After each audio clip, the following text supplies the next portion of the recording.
O Play no Agro está de volta e agora trazendo os destaques da semana. A suinocultura está em crise no Brasil e vive atualmente a pior relação da história de troca do suíno vivo em comparação com os preços dos insumos. O cenário, segundo especialistas, mostra o baixo preço da carne e um alto custo de produção. O consultor de mercado da Associação Brasileira de Criadores de Suíno, Yuri Pinheiro, explica sobre essa crise. Hoje nós estamos com uma relação de troca de praticamente 3,5, 3,7 de suíno por quilo de quilo de suíno por quilo de milho e de 2,2, mais ou menos 2 do quilo de suíno, do quilo de suíno para o quilo do farelo de soja. Isso na média nacional. A gente tem regiões que está até pior essa relação de troca. Tá? Só para a gente ter uma ideia, no caso do milho, uma relação de troca interessante do ponto de vista de rentabilidade para o suinocultor, de lucratividade, é quando tem uma relação de troca em relação ao milho de mais de R$6. E em relação ao farelo de soja, de R$3,20 a R$3,50. As dificuldades no setor têm relação também com alguns fatores externos do mercado, como a peste suína africana na China, que levou o país a entrar com muita força como principal consumidor da carne suína brasileira e trouxe um crescimento de mais de 400 mil toneladas na produção nacional nos últimos anos. O problema é que a produção continuou crescendo praticamente no mesmo ritmo em 2021, em relação a 2020, mas a demanda, tanto internacional quanto interna, não cresceu no mesmo ritmo.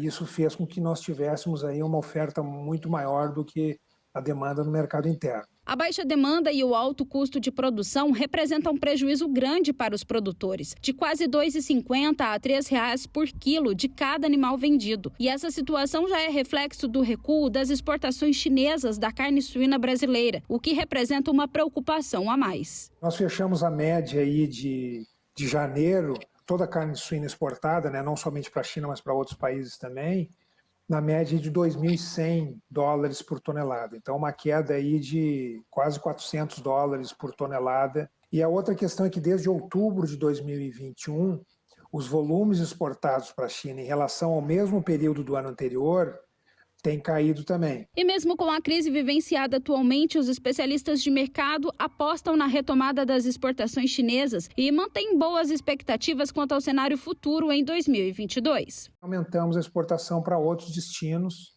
como é o caso das Filipinas, como é o caso do Vietnã, como é o caso da Argentina, Chile, que absorveram um pouco mais da produção. Nenhum deles se compara ao volume que a China tem potencial de comprar, porque a China chegou a representar aí 50% da nossa exportação no ano passado. Mas, de qualquer forma, a gente espera fechar 2022 com um crescimento pequeno, mas um crescimento em relação a 2021 nos embarques de carne suína para o exterior.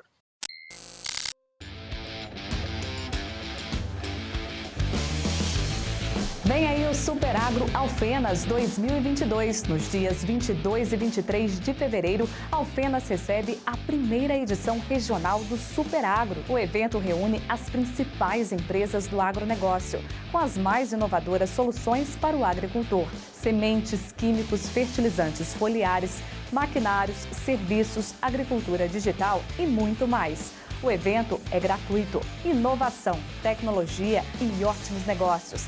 Acesse geouroagro.com.br/superagro. Até lá!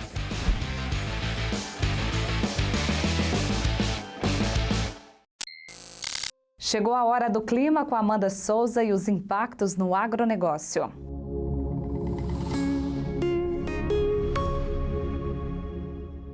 Olá, Luiz! Olá a todos que nos acompanham através do Play no Agro. Os últimos dias foram marcados por muita chuva sobre importantes áreas produtoras do Brasil Central.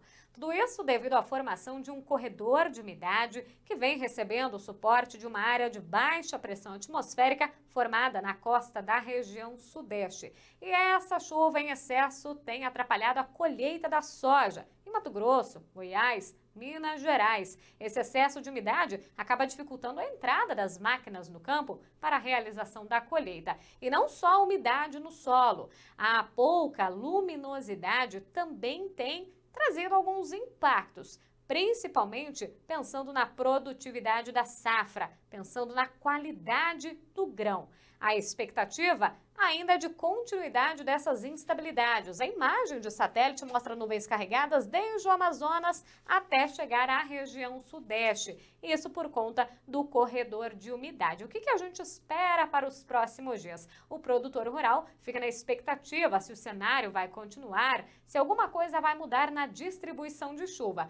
A expectativa é que a reta final do mês de fevereiro seja com mais chuva sobre essas áreas produtoras aqui mais ao sul do Brasil.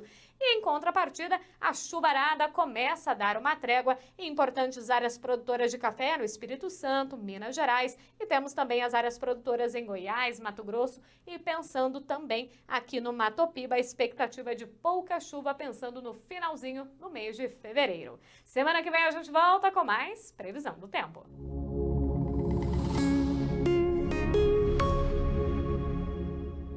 Vamos agora falar de mercado de café. Nós conversamos com o superintendente da Cochupé, que aponta os desafios desta safra. Acompanhe.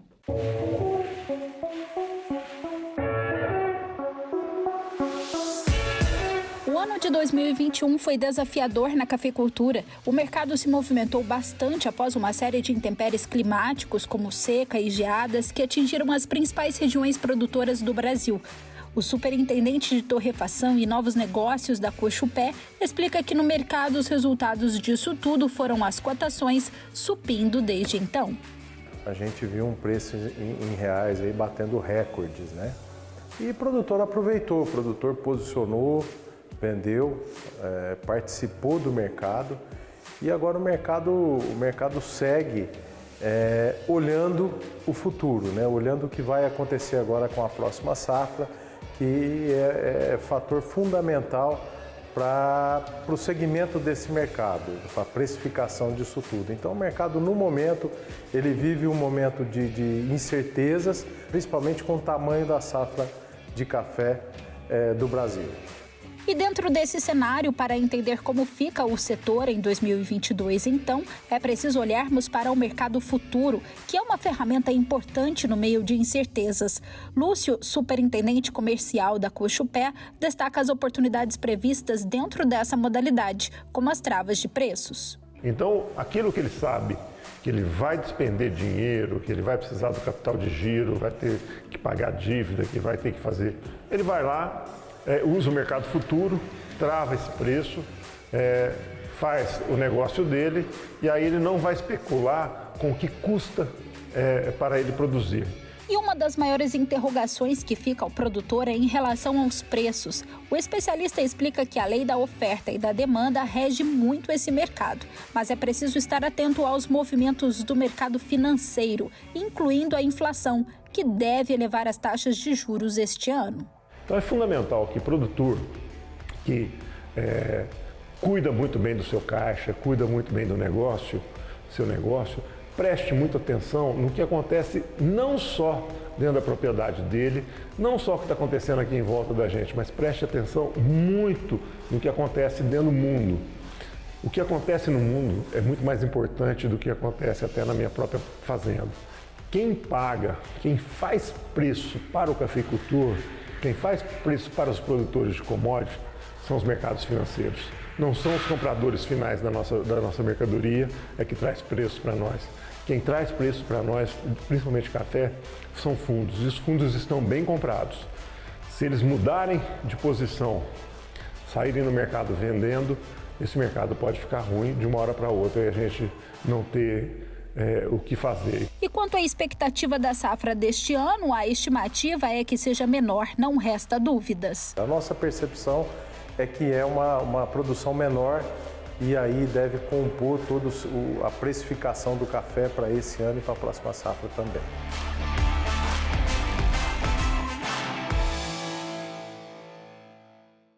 Eu volto já já.